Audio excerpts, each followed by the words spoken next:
When I was 11, I picked stocks. I had the whole wrong idea. I was interested in watching stocks, and I thought stocks were things that went up and down, and I charted them. I read books on technical analysis. I read Edwards and McGee. I think that was the classic then. Hundreds and hundreds of pages. And I read that whole thing over and over again. I read everything. And I thought the first 8 years, I thought the important thing was to predict what a stock would do and predict the stock market.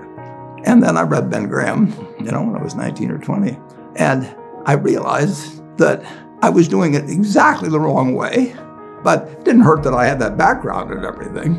And I rejiggered my mind, and when I read the book, The Intelligent Investor, and from that point, I never bought another stock. I bought businesses that happened to be publicly traded, but I became an owner of a business, and I did not care whether a stock went up or down the next day or the next week or the next month or the next year, and I didn't have any idea what it would do. I didn't know what the stock market would do, but I knew businesses.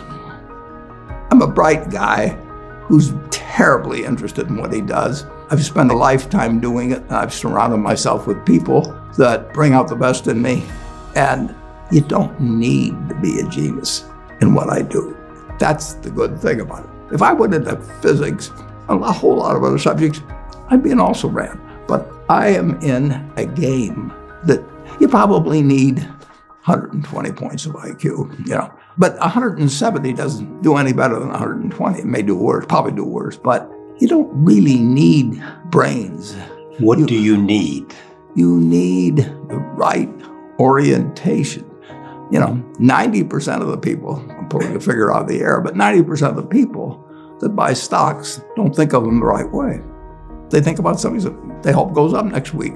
And they think about the market as something they hope goes up. And if it's down, they feel worse. I feel better. And you think about? I think about what the company's going to be worth 10 or 20 years from now. And I hope it goes down when I buy it because I'll buy more. I try to keep my competitive spirit in a game where I can win. I do know this. When I want to do something, I always want to do it big. I put my whole net worth in City Service Preferred, $114.75. Right. And I've never, since that day, in March 11th, 1942, I have never had less than 80% of my money in American business. You can call them stocks. Or equities. But I see them as American business. I've owned a piece of American business, at least 80% at all times. I don't want to own anything else. I want to own a home and things my family wants and all that. But owning 5 homes doesn't mean anything to me because I'm going to be happy in one home, and there's a certain amount of things that go wrong with everything. And if I got 2 homes, I know I've got more problems and I don't have more happiness. What brings you the happiness? What makes me happiest is what I'm doing. I enjoy 2 things about it. One, I know I'll win over time. That doesn't mean I'll beat everybody else or anything like that. But I'm in a game that's very, very, very easy if you have the right lessons in your mind about what you're buying. I'm not buying stocks. I'm buying pieces of overwhelmingly American business. And I'm happy when I'm doing it. I'm happier when stocks are going down because I can buy more of them with the same amount of money. I'd be happy if I was a farmer. I'd want farmland to go down so I could buy more acreage. It just makes sense. I'll tell you the second thing I really like. I like being trusted by people. I would rather do what I do with partners than do it sitting in a room myself, even though I might make more money that way. Let's pretend there is no stock market. Let's say I had to buy these privately, like you buy a farm privately, like you buy an apartment house privately. They're investments. So you're looking to say, what can I do with money I've saved to put it away so I feel good about getting it back later under any circumstances, but not necessarily on a given moment. But if I have a farm, it's going to take me a while. But people would be so much better if they actually didn't have a stock market in terms of buying businesses. The United States economy, and it's very easy to look at the statistics on it. I mean, more people, a greater percentage of the American population is wealthy now or having more income now than they've ever had. And if you look at whether Bank of America would give you their average deposit, I mean, you just look at the wealth. The That doesn't mean everybody's wealthy, but it does mean relative to any other period of time. I mean, people have more money now. They get mortgages at lower rates than they've ever gotten. So if they want to buy a house or something, right today, you live in an environment where the bottom 2% in terms of income in the United States, the bottom 5%, and for sure the top 1%, all live better than John D. Rockefeller was living when I was 6 years old. John D. Rockefeller was the richest man in the world. And today, you can get better medicine, better education, better entertainment, better transportation. You can do everything better than he could. It's astounding. That's in my lifetime. If he wanted to watch a football game, he still had to go there. And I can sit there with this big screen, and they keep showing me the replay, so that and explaining to me what happened and everything. And maybe everybody doesn't have a screen as big as mine, but damn near everybody has a screen or an iPhone or a computer or access to one. And they have access. When I was born, the dentist didn't use Novocaine. So there has been progress, obviously. Oh! And nowhere more than in the United States. There's no country that's done what our country's done. If you go back 3 of my lifetimes, you're looking at less than 1% of the world's population, closer to half of 1%, are sitting in this land.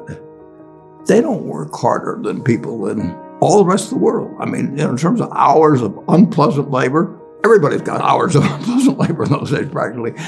They don't come laden with gold and, they are half of 1%. And they work the same hours, they got the same IQs. They may be a little self-selected in terms of enterprise, in terms of going across oceans and things. And fast forward a couple of lifetimes, and they've got 20% plus of all the bounty in the world. I mean, that is something that has worked like nothing. Just imagine that. If you've gone to anybody, Constitutional Congress, in 1789, if you go to any one of the representatives there, and you said, I want to tell you what this place is going to look like, in 3 more of your lifetimes, your great-great-grandchildren are going to be flying in the skies, they're going to be watching sports all over the world, they're going to be entertained, their medicine. They'd have held you off to a lunatic society of what he's doing. He's getting 50 cars and he's getting a whole bunch of little claim checks. Just think of it. Everything, when Thomas Edison did all the things he did, he made some money, but we're using it. It belongs to us. If you take what an hour of labor delivered to you 100 years ago and what an hour of labor delivers to you now for you and your family, it's unbelievable. Capitalism doesn't say get rid of a referee and a government. We've got a government that can tell capitalism what to do. And they do, and that's just what they should do. And they do it in different ways at different times and all kinds of things. But it's claim checks on future output. That was it. And the claim checks belong to me, so if I want to buy 50 super yachts, I can do it. But what does it mean to me? It can buy more things for other people that are useful to them. It's not evil. The federal government is the boss in the end. And they shouldn't screw up capitalism, and capitalism shouldn't screw up the federal government. It's very simple. It's evolving, always.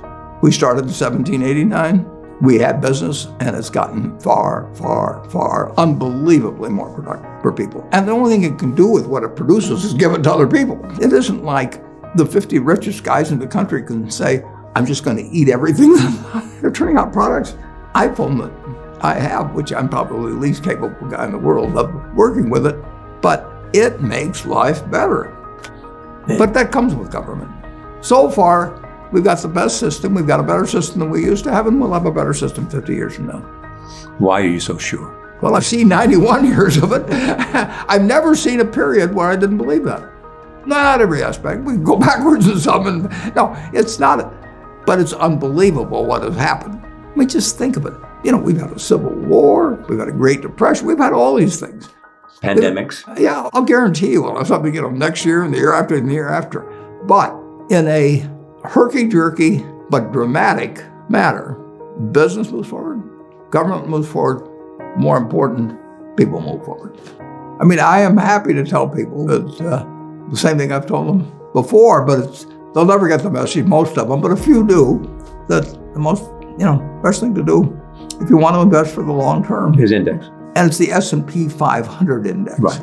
And what's happened, of course, is that organizations like to grow. So they set up indexes on different industries, different countries. And as soon as you do that, you're violating basically what Jack Bogle said. He says you don't know enough to pick the right businesses, which means you don't know enough to pick the right countries, you know enough